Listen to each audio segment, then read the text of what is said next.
Неточното користење странски зборови во ситуација кога власта сака да прикаже наводна грижа за општото добро, освен подсмевот за немуштоста. Со нивниот превод само ја открива методологијата на незиното досегашно и идно функционирање. Да се релативизира напнатата политичка, економска, севкупна обштествена ситуација која што за жал беше до изборите и во овој временски период и после изборите. Граѓаните на Република Македонија го бараат тоа. И да се релативизира. Таа постојана релативизација на секој посочен дефект кој што го оптоваруваше минатото ги отежнува сегашноста и иднината. Совршено јасно се огледа низ неверојатно успешната променливост на карактерите, задолжени за нејзина оперативна поддршка.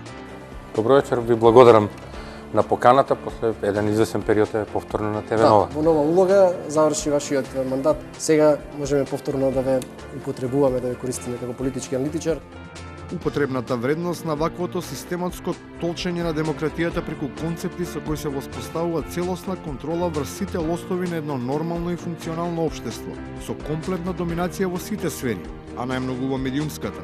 Ја признаваат дури оние кои слепо и веруваат. Не можете вие во еден невладин сектор или во било кој сектор да имате плурализам или демократија доколку тој е финансиран само од едно место и од таму се игра играта. Токму таа куповна моќ која предизвика целосен колапс на пазарот ја хендикепираше јавната сцена создавајќи дефицит на квалитет, чиј единствен посакуван епилог беше моделирање на реалноста по вкус на купецот. Во неа, дури и смислата и закономерноста се третираат како спротивни на логиката.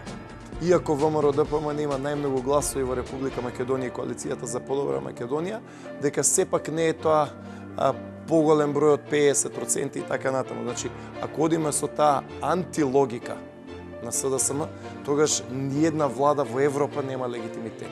За тоа кој и како го црпи е навистина надвор од секоја логика да говори оној што не успеал да стаса со бројката до 61, што е рамно на еден повеќе од половината, која е потребна баш за таа легитимација, која дури и според лојалната експертиза е далеку попотребна од празнословието кое се диктира.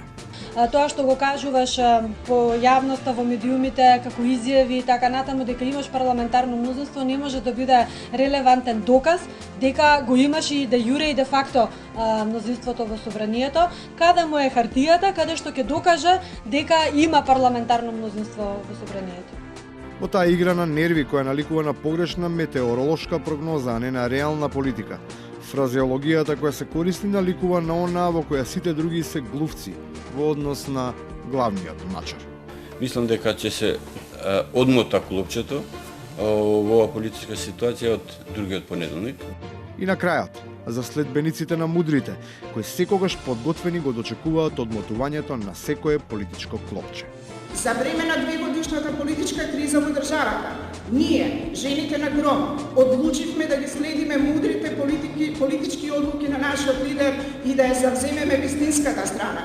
Ако мудрост е тоа што навреме ги менуваш ставовите, тогаш не ни можеш да сгрешиш, кога единствената вистинска страна која се зазема е она која на крајот ќе ја формира владата.